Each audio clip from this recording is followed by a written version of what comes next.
Here we are, we're in lesson 10, and we're going to talk about what's it take to get in shape, and it's really summed up with what are considered the principles of training, or kind of the guidelines of how to get in really good shape. And we have a picture there of a young guy who looks super fit, and there's so many times, especially around our area, where we see these outstanding athletes, and sometimes we don't see what came into getting to that point.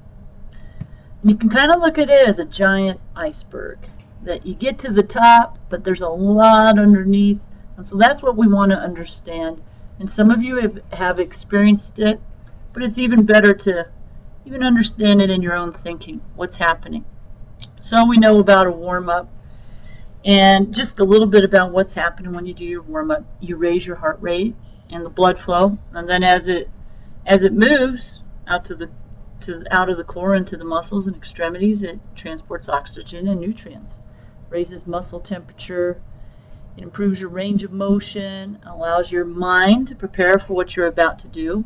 You want to start at a moderate level and then pick it up to whatever the activity specific to that activity and the intensity that you're going to perform at that activity, whether it's a practice, whether it's an actual game, or recital of some sort. So you got to warm up to the right level, and most of those warm-up activities regarding flexibility are specifically dynamic activities or in motion. So this concept of overload, this is a good thing.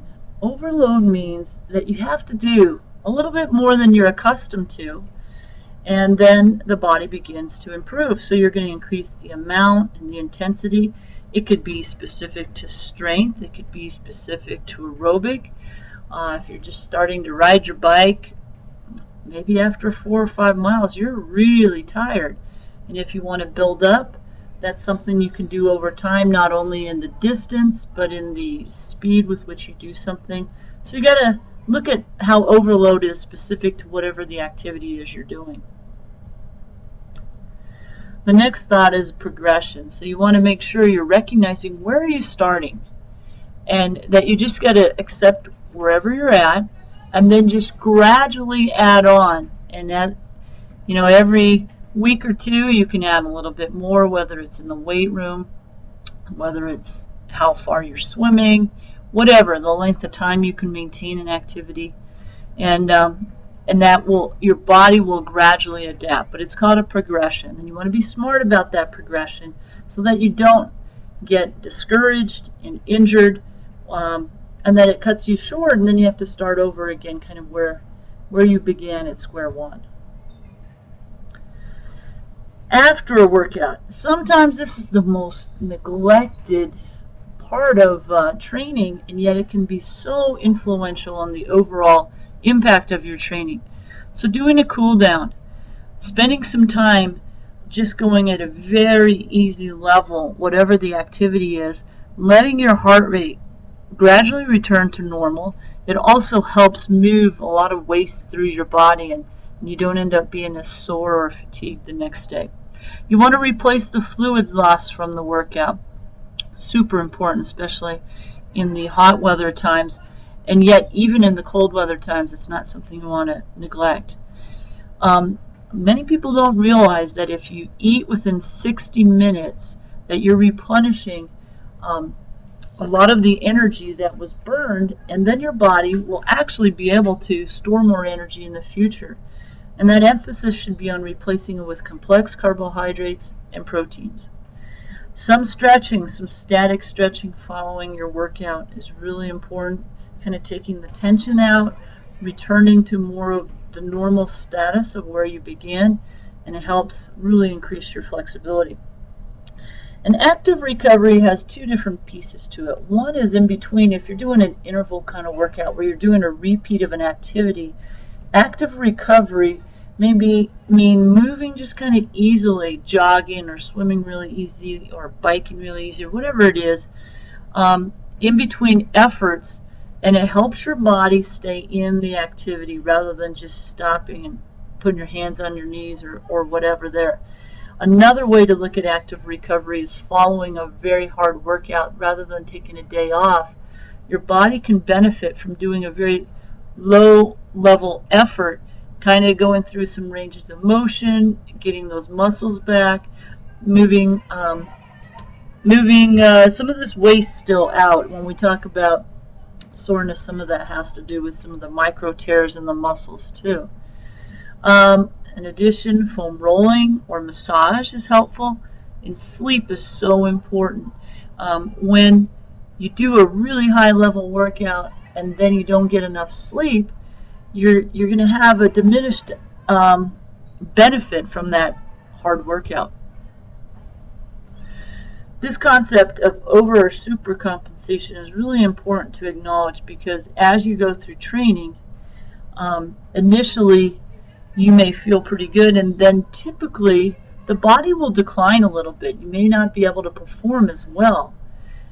But then over time, as the body adapts, it becomes stronger and stronger, and the supercompensation or overcompensation level is when you exceed what you were previously able to do.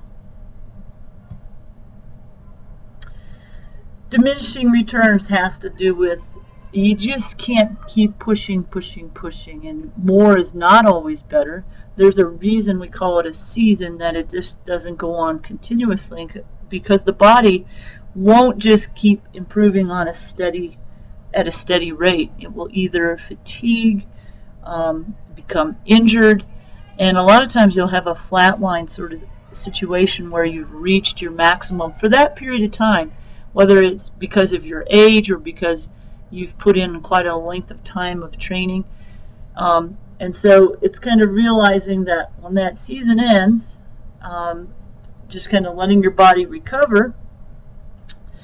And we'll talk a little bit more about that in a second, but this other concept is called reversibility, and it has to do with if you take an extended rest over a period of days and weeks, that your body deconditions. So if you train to run cross country, and you're training to run a 5K, you go through quite a bit of buildup and progression.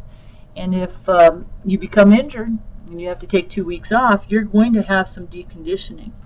And you're going to notice it first. Whenever you stop working out, the first thing you're going to notice is in your cardio and really your aerobic, that it can deconditions the quickest. The interesting thing is that a lot of complex skills are still retained, maybe not quite as sharp, but even over years, many people can still have those basic movement patterns. And then the postseason recovery. This is a little bit about why you don't just keep going in a particular activity or sport. Following a lengthy training period, it's really important that you give your body some active rest. And it means just changing everything up. And why? Well, you have over time, some significant tissue damage, and so you're letting that all repair. And as it repairs, oftentimes it even repairs to a stronger level. Giving your mind a break. It's a really underestimated piece of why post-season recovery is so important, but getting out of some of those routines are very healthy.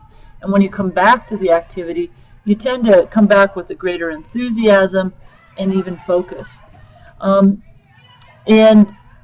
even though exercise is most of the time related to lowering cortisol or lowering stress, if you're in an intense season or intense performance you've been preparing for, you will have some stress related to that. And so allowing your body to come off of that, shedding the fatigue, beginning to rebuild, and reflecting about what you want to do in your future.